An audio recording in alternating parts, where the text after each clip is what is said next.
بسم اللہ الرحمن الرحیم۔ السلام علیکم۔ پیش خدمت ہے ناول سائقہ۔ اس کی مصنفہ ہیں رضیہ بٹ اور اسے آپ کے لیے پڑھا انائزہ مصطفیٰ نے۔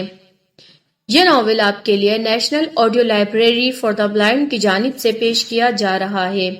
پلیز ہمارے چینل کو سبسکرائب کریے، ویڈیو کو لائک کریے اور زیادہ سے زیادہ اپنے دوستوں کے ساتھ شیئر کریے۔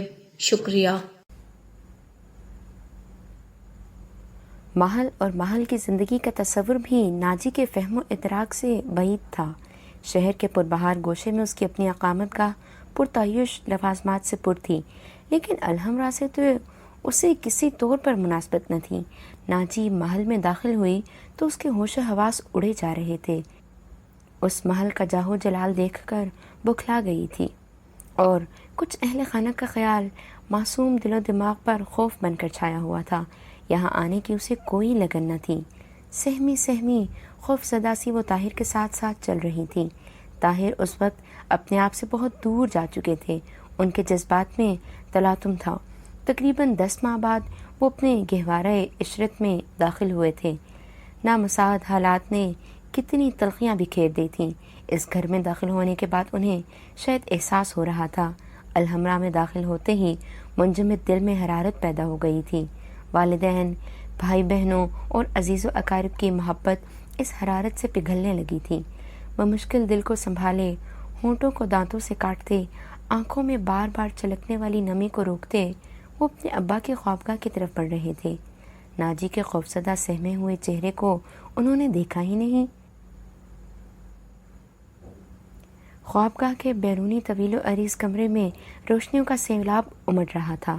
رات نہیں، کسی روز روشن کا گمان ہوتا تھا۔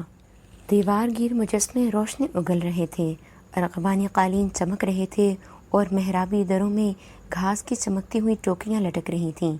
ناجی حیرت زدہ سی رنگ و نور کے سیلابوں میں غوطہ زن تھی۔ طاہر سر جھکائے قدم اٹھا رہے تھے۔ ان کا دل بے طرح دھڑک رہا تھا۔ باپ کو زندگی کے مرغزاروں میں لہکتا چھوڑ کر گئے تھے، لیکن آج وہ محبوب ہستی موت کی دہلیز پر کھڑی ان کی راہ دیکھ رہی تھی۔ سارے تفرقے، ساری رنجشیں بھول کر طاہر ان کی متوقع جدائی کے جانگسل خیال سے سہمے جا رہے تھے۔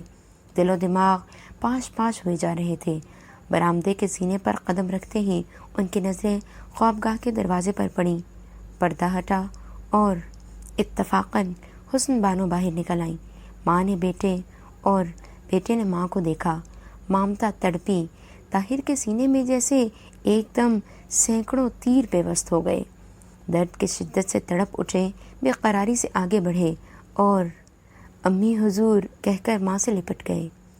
ضبط و صبر کے بند ٹوٹ گئے۔ ملن کا موقع ہی کچھ ایسا درد انگیز تھا، کوئی بھی تو اپنے دل پر قابو نہ رکھ سکا۔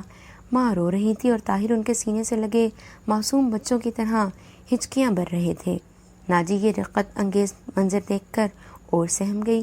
اس کے خوبصورت خواب آلود آنکھیں بے قابو ہو کر برس رہی تھیں۔ پیچھے کھڑا سیفو بھی اپنے آنسو نہ روک سکا۔ رونے کی آواز سنتے ہی خوابگاہ کے دروازے سے آگے پیچھے حواس باختہ سی کئی صورتیں نکل آئیں۔ انجم، حسن آرا، سعدیہ، فخر، اظہر اور کئی رشتہ دار باہر آ گئے۔ بہنیں طاہر کو دیکھتے ہی ان سے لپٹ گئیں۔ جدائی کا صدمہ انہوں نے بھی تو جھیلا تھا۔ ملن کی گھڑیوں کو آنسوؤں کا خراج ملنے لگا۔ چند ساعتوں میں تقریباً سارا خاندان برآمدے میں جمع ہو گیا۔ طاہر سر جھکائے کھڑے تھے، بار بار اپنی بھیگی آنکھوں کو پونچھ رہے تھے۔ عورتوں اور مردوں نے انہیں یوں گھیرے میں لے رکھا تھا جیسے بڑی تگ و دو کے بعد کسی مفرور کو نغے میں لے لیا گیا ہو۔ ناجی مرمری ستون کا سہارا لیے کھڑی تھی۔ اس کے اور طاہر کے درمیان کئی افراد آ گئے تھے۔ ناجی کو اپنا سانس گھٹتا ہوا محسوس ہو رہا تھا۔ یوں بھی کئی خوشمگی نگاہیں اسے گھور گھور کر دیکھ رہی تھیں۔ اپنے چاروں طرف اس نے ہمیشہ نرم و ملائم نظریں پائی تھیں۔ ان سینہ چیرنے والی نگاہوں سے وہ کام گئی تھی۔ برآمدے میں اچھا خاصا شور ہو رہا تھا۔ جتنے منہ اتنی باتیں۔ یہ شور مریض کے لیے ضرر رساں تھا۔ وقار احمد جلدی سے باہر آئے اور سب کو خاموشی سے کسی دوسری طرف چلے جانے کی تلقین کی۔ قدم اٹھنے لگے۔ طاہر کھڑے رہے۔ چلو بیٹے، کسی نے طاہر کا کندھا پکڑ کر کہا۔ میں ابا حضور کو دیکھوں گا۔ تم اکیلے آ جاؤ طاہر میاں، وقار احمد نے انہیں بلایا۔ آپ لوگ سب یہاں سے چلے جائیں، بہت شور ہو رہا ہے۔ آپ جانتے ہیں کہ ہلکا سا شور بھی کتنا مضر ہے ان کے لیے۔ طاہر خوابگاہ میں داخل ہوئے، باپ کی مسحری کی طرف نگاہ اٹھی۔ اف، وہ سر تپا کانپ گئے۔ نواب فاروق کی جگہ ان کا بے رنگ و نور ڈھانچہ پڑا تھا، آنکھیں البتہ اب تک روشن تھیں، جیسے شمع انتظار جل رہی ہو۔ اس وقت ہوش میں تھے۔ طاہر بے تاب ہو گئے۔ وقار نے مضبوطی سے ان کا بازو تھام لیا۔ طاہر ان کی بازو کی گرفت میں طائر مجروح کی طرح پھڑ پھڑائے۔ صبر، حوصلہ، جذباتی کمزوری کا مظاہرہ ان کے لیے مضر ہوگا۔ وقار احمد نے سرگوشی کی، لیکن ایسی صورتحال بھلا ان مشوروں کی تابع کیسے ہو سکتی تھی؟ طاہر کمان سے تیر کی طرح نکلے۔ فاروق نے بھی انہیں دیکھا۔ ابا حضور، پٹی کے قریب قالین پر دوزانو ہوتے ہوئے انہوں نے اپنا سر باپ کے کندھے پر رکھ دیا۔ پھر آنسوں کا ایسا طوفان پھوٹا جسے روک لینا کسی کے بس میں نہ تھا۔ طاہر، خشک سے سکتے لبوں پر یہ نام کئی دفعہ تھرک تھرک گیا۔ ابا حضور، طاہر نے ان کی طرف دیکھا۔ میرے ابا، بے قرار ہو کر انہوں نے اپنا سر باپ کی چھاتی پر ٹکا دیا۔ طاہر، میرے بچے، نحیف و ناتواں سی آواز ابھری۔ تم ہی ہو نا؟ تم آ گئے؟ مجھے معاف کر دیجیے ابا حضور، اپنے گناہ گار بیٹے کو معاف کر دیجیے۔ فاروق کا زرد اور کانپتا ہوا ہاتھ اٹھا اور انہوں نے طاہر کو پوری قوت سے اپنے سینے سے بھینچ لیا۔ ابا حضور، میں نے تمہیں معاف کیا میرے بچے، دعا کرو خدا مجھے بھی معاف کرے۔ ہم نے تمہیں ناحق سزا دی تھی، ناحق۔ طاہر پھوٹ پھوٹ کر رو رہے تھے۔ وقار احمد کی آنکھیں پرنم تھیں۔ نواب فاروق شاید اس اچانک خوشی کا بار نہ سہار سکے۔ ان کی سانسیں غیر ہموار ہو گئیں اور ہڈیوں کے اس کھڑکھڑاتے ڈھانچے پر غشی کی کیفیت طاری ہو گئی۔ وقار احمد جلدی سے ان پر جھک گئے، گھنٹی بجائی۔ ساتھ والے کمرے سے ڈاکٹر لپک کر آئے۔ سب مسحری کے گرد ہو کر آلات کی مدد سے مریض کے سینے کا زیر و بم اور خون کا دباؤ دیکھنے لگے۔ طاہر کے خوابگاہ میں جاتے ہی ناجی کو یوں محسوس ہوا جیسے وہ زندگی کے لک و دک صحرا میں اکیلی رہ گئی ہو۔ اس کے اور طاہر کے درمیان طوفان گرد و باد اٹھ رہے ہوں اور وہ کسی حقیر تنکے کی طرح بے رحم ہواؤں کے تھپیڑوں سے ادھر ادھر بھٹکتی پھر رہی ہو۔ خاندان کے بے شمار افراد طاہر کے جانے کے بعد اس کے گرد جمع ہو گئے۔ نیز گام اور قہر برساتی نظریں اسے گھور رہی تھیں۔ اس کے بے پناہ ملکوتی حسن سے معترف دل بھی نفرت و حقارت کے اظہار کے لیے چپتی ہوئی نظروں کے تیر برسا رہے تھے۔ وہ پھٹی پھٹی نظروں سے یہ غیر مانوس چہرے دیکھ رہی تھی۔ اس کا رنگ سفید لباس ہی کی طرح تھا۔ بھیگے بھیگے ہونٹوں کی مضطرب سلوٹیں کانپ رہی تھیں۔ دل بیٹھا جا رہا تھا۔ ستون سے ملحق سنگ سرخ کا جالیدار کٹہرا نہ ہوتا تو یقیناً اب تک وہ گر چکی ہوتی۔ سیفو! اچانک جیسے رود و باراں کی کڑک سنائی دی۔ بڑی بیگم صاحبہ کسی خون خوار شیرنی کی طرح غراتی ہوئی اس کی جانب بڑھیں۔ جی حضور۔ سیفو جلدی سے ناجی کے سامنے آ گیا۔ یہ غالباً طاہر کی بیوی ہے۔ خوشمگی نگاہوں سے انہوں نے ناجی کو سرتپا گھورا۔ جی حضور۔ سیفو ان کے تیوروں سے سہم کر بولا۔ یہ کیوں آئی یہاں؟ سیفو کے جواب دینے سے پہلے عقبی دروازے سے ڈاکٹر وحید نکل آئے۔ براہ مہربانی آپ سب لوگ کسی دوسری طرف چلے جائیے، شور ہو رہا ہے، مریض کے لیے خطرناک ہے، نواب صاحب کو آرام کی ضرورت ہے۔ واقعی بہت شور ہو رہا ہے، ادھر چلیے، یہاں تو اونچی آواز میں بولنا تو درکنار، پاؤں کی آہٹ بھی ممنوع ہے۔ ہجوم میں سے کسی نے کہا، چلیے ادھر کو چلیے۔ کئی آوازیں آئیں۔ انجم آرا نے بڑھ کر ماں کو کندھے سے ہلایا۔ امی جان، ابا حضور کی حالت آپ دیکھ چکی ہیں، آپ اپنی کمرے میں تشریف لے چلیے، آپ سب بھی یہاں سے ادھر ہی جائیے، اتنا ہنگامہ، توبہ۔ حسن بانو نے بھوکی شیرنی کی طرح ناجی کو دیکھا اور پھر غصے میں پیچ و تاب کھاتی پلٹی۔ وہ وہ بڑبڑا رہی تھیں۔ ان کے قدم اٹھاتے ہی مجمع منتشر ہو گیا۔ بہت سے لوگ ان کے پیچھے پیچھے دبے قدم اٹھاتے وہاں سے چل دیے۔ چند لمحوں کے بعد ناجی کے پاس صرف سیفو اور انجم آرا کھڑے تھے۔ طاہر جو کچھ کر چکے تھے سزاوار صرف ناجی تو نہ تھی، انجم آرا مومن دل رکھتی تھی۔ ناجی کی پیاری پیاری صورت اور بھولا بھالا انداز دل کی ساری کدورتیں ختم کر دینے کو کافی تھا۔ گھر والوں کے رویے سے انہیں سخت کوفت ہوئی تھی، اور پھر ناجی کی حالت دیکھ کر تو ان کا دل جذبہ ترحم سے معمور ہو گیا تھا۔ وہ آگے بڑھیں اور کمال شفقت سے ناجی کے کندھے پر ہاتھ رکھ کر مسکرائیں۔ ناجی کے لیے یہ التفات غیر متوقع تھا۔ کیا نام ہے تمہارا؟ انجم نے پیار سے پوچھا۔ بتاؤ نا بیٹی اپنا نام۔ سیفو انجم آرا کے رویے سے بے حد خوش ہوا۔ آپ طاہر میاں کی بڑی بہن ہیں؟ میں تمہاری بڑی نند ہوں، تم میری پیاری سی بھابھی ہو۔ انجم نے جذبات سے مغلوب ہو کر اسے گلے سے لگا لیا۔ بتاؤ نا اپنا نام۔ انجم نے اسے اپنے سے جدا کرتے ہوئے پھر پوچھا۔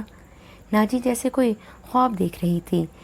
ٹکر ٹکر انجم کو دیکھنے کے سوا وہ منہ سے ایک لفظ نہ بولی۔ گھبرا گئی ہیں یہ؟ سیفو نے ناجی کی ذہنی اور جسمانی حالت کا جائزہ لیتے ہوئے کہا۔ انجم بیٹی انہیں آرام سے بٹھا دو، واقعی کھڑے کھڑے تھک گئی ہوں گی، آؤ میرے ساتھ۔ انجم نے ناجی کا سندلی ہاتھ اپنے ہاتھ میں تھام لیا۔ آؤ، اور ناجی ان کے ساتھ یوں چلتی جیسے انجم آرا کوئی ایسی عامل ہو جسے اپنے عمل کے زور سے معمول کو ہر راہ پر چلانا آتا ہو۔ انجم آرا اسے دانستہ زنانہ حصے کی طرف لے کر نہیں گئیں۔ ماں کا مزاج مشتعل تھا۔ ناجی کو دیکھ کر اور بھڑک اٹھنے کا احتمال تھا۔ وہ ناجی کو طاہر کی خوابگاہ میں لے گئیں۔ یہ تمہارے میاں کا کمرہ ہے۔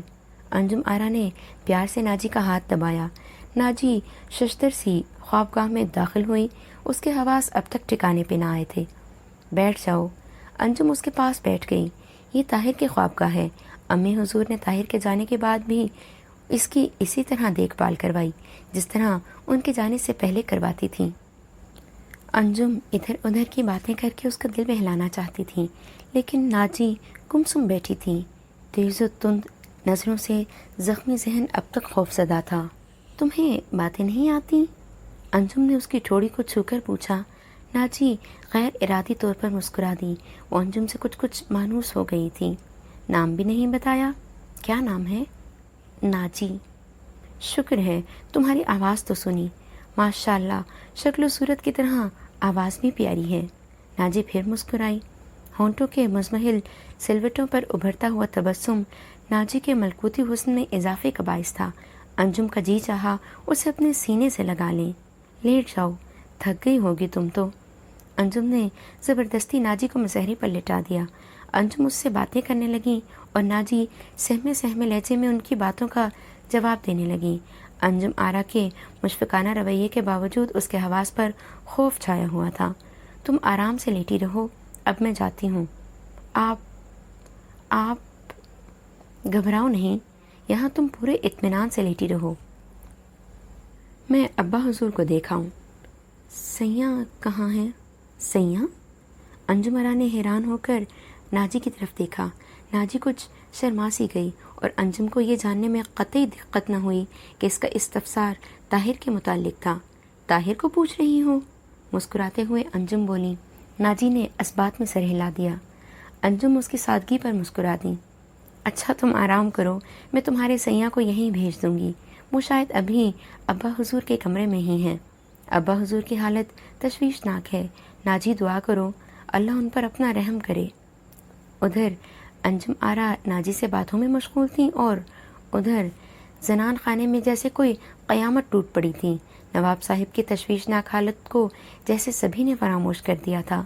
ناجی موضوع تھی اور ہر فرد اس کے خلاف زہر اگل رہا تھا۔ حسن بانو کا غصہ آخری حدود کو چھو رہا تھا۔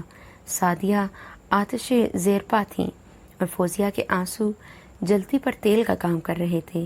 رشتہ دار حسن بانو کا اعتماد جیتنے اور خوشنودی حاصل کرنے کے لیے بڑھ چڑھ کر ناجی کے خلاف باتیں کر رہے تھے۔ چڑیل کہیں کی، ہمارے سینے پر مونگ دلنے یہاں آ پہنچی ہے۔ دیدہ دلیری دیکھو، یہاں آنے کی جرت کیسے کر لی؟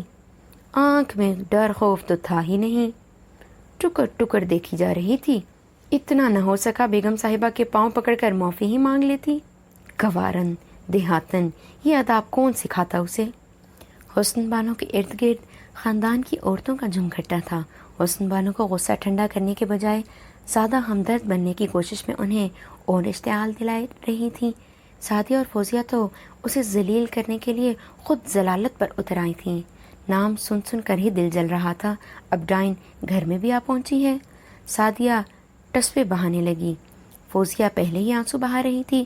دونوں بھانجیوں کو روتے دیکھ کر حسن بانو کے ابال کا جوش بڑھتا جا رہا تھا. میرے تو سینے میں لوہے کی میخ کی طرح چبھی جا رہی ہے. ڈاکٹر نہ آ جاتا تو اسی وقت گھسیٹ کر پھاٹک سے باہر کر دیتی. ایک دفعہ اس نے یہاں قدم جما لیے تو پھر کوئی ہیلا کارگر نہ ہوگا.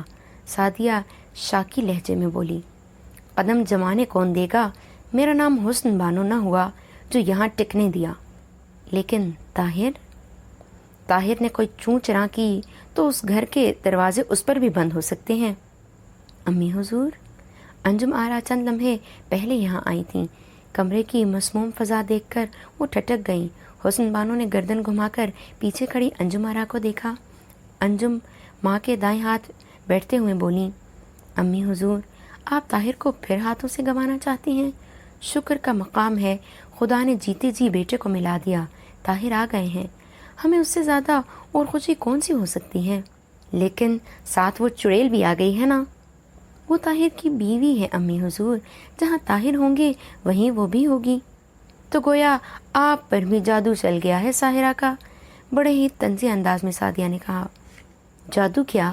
انجم نے سعدیہ کے طنز کو نظر انداز کرتے ہوئے پوچھا. بڑی طرفداری کر رہی ہیں نا اس چڑیل کی. ہمارے پے در پہ بےعزتی ہو رہی ہے. لڑکی کو گھر بیٹھے داغ لگ گیا. رسوائی جو ہوئی الگ، اس پر ترا یہ کہ اب یہ آوارہ لڑکی ہمارے ساتھ رہے گی، ہماری برابری کرے گی. سعدیہ بیٹی. حسن بانو اس کے سر پر پیار سے ہاتھ پھیرتے ہوئے بولی. اس گھر میں تمہاری برابری تو کیا، نوکرانی بن کر بھی نہ رہنے دوں گی اسے. غضب خدا کا. ٹکے کی چھوکری نے سارے خاندان کو الٹ پلٹ کر رکھ دیا ہے. اس کی یہ مجال کہ ہماری برابری کرے. آنکھیں نہ پھوڑ دوں اس کی. انجم آرا نے بیچ بچاؤ کی بتھیری کوشش کی لیکن ایک اکیلی کہاں تک مقابلہ کرتی. سعدیہ کی پشت پناہی حسن بانو کر رہی تھی اور حسن بانو کے اشارتاً ابرو پر پورا خاندان ناچ سکتا تھا. ناجی مسحری پر لیٹی آج کے واقعات پر غور کر رہی تھی. انجم آرا کا تلطف نہ ملتا تو اس غیر مانوس ماحول میں اس کا دم آج ہی گھٹ جاتا. انجم آرا اس کا کھانا بھی اس کمرے میں لے آئی تھی. اس کے خلاف جو زہر اگلا جا رہا تھا وہ اسے اس کے اثرات سے محفوظ رکھنے کی پوری کوشش کر رہی تھیں. کھانا کھلا کر اسے سو جانے کی تلقین کرتے ہوئے انجم چلی گئی تھیں لیکن ناجی سو نہ سکی. اس کے ذہن میں ہلچل مچی تھی. دماغ تپ رہا تھا. آج شام سے رات کے مختصر وقفے میں کتنے غیر متوقع واقعات ظہور پذیر ہوئے تھے. یہ غیر متوقع واقعے اس کی طبع پر بری طرح اثر انداز ہوئے تھے. اس کا دل گھبرا رہا تھا. وہ یہاں سے دور، بہت دور چلے جانا چاہتی تھی. سیاح کی سنگت میں، اپنی پرسکون دنیا میں، جہاں محبت کی نرم و نازک روح پہلی کرنوں کے جال تھے، جہاں عشق کی حرارت سے ہر غیر مانوس جذبہ پگھل جاتا تھا اور جہاں پیار کی نغمگی سے موسیقی وجد میں ڈھل جاتی تھی. وہ گھبرا کر اٹھ کھڑی ہوئی. رات بھیگ گئی تھی لیکن سیاح ابھی تک نہیں آئے تھے. وہ کب آئیں گے؟ انتظار کا ایک ایک لمحہ سوہانے روح تھا. وہ کافی دیر تک کمرے میں بے قرار روح کی طرح پھرتی رہی. سیاح نہ آئے. وہ تھک گئی. ہار کر بستر پر لیٹ گئی. اس کی کمر کچے پھوڑے کی طرح دکھ رہی تھی. بستر پر پڑی وہ بے ہنگم طریق سے آج کے واقعات کے بارے میں سوچتی رہی. وہ سوچتی رہی اور اس کا الجھا ہوا ذہن اور تھکا ہوا جسم معاف سا ہوتا گیا. پھر جانے کب نیند کی پریوں نے لوریاں دے دے کر اسے تھپکا اور وہ گہری نیند سو گئی. اور کافی رات گئے جب نواب فاروق علی خان کی حالت کچھ سنبھلی اور دواؤں کے اثر سے وہ کچھ اونگ گئے تو طاہر کو ناجی کا خیال آیا. وہ خوابگاہ سے باہر نکلے. اتفاق ہی تھا جو برآمدے میں انجم آرا مل گئیں. ناجی کہاں ہے؟ طاہر نے ان سے پوچھا. تمہاری خوابگاہ میں. وہاں؟ ہاں میں ہی انہیں لے کر گئی تھی. آرام سے لٹا دیا تھا۔ کچھ غیر مانوس سا ماحول تھا ان کے لیے، گھبرا گئی تھیں۔ طاہر کچھ بے قرار سے نظر آئے۔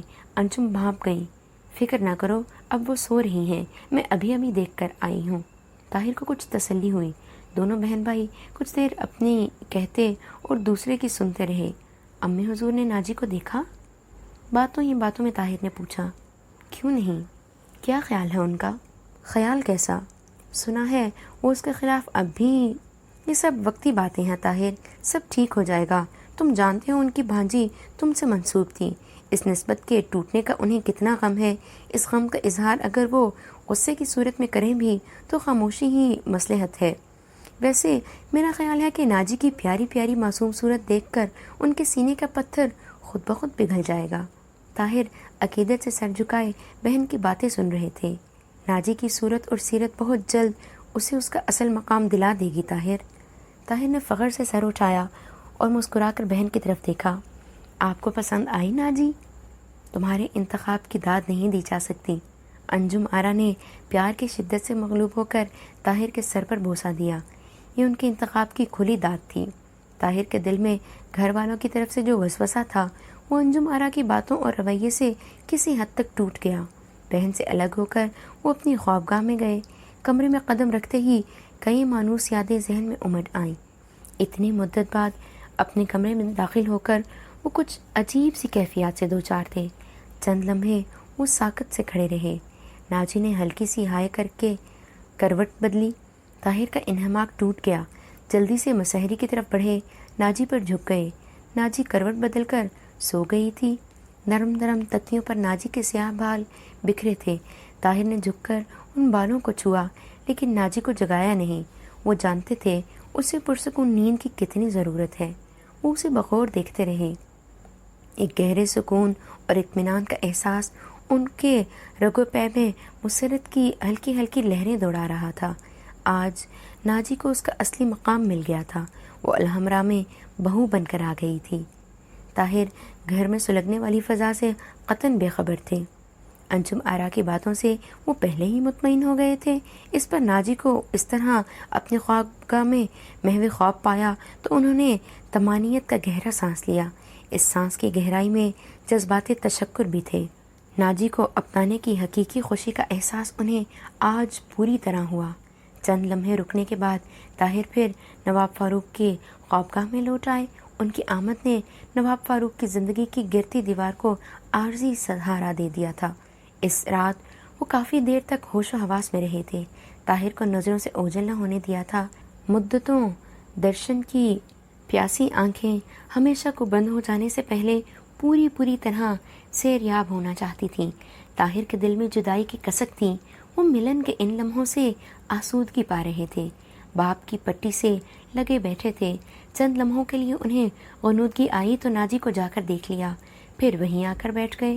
باپ کی شفقتوں کے سمٹے دامن آج پوری وسعتیں لیے لہرا رہے تھے۔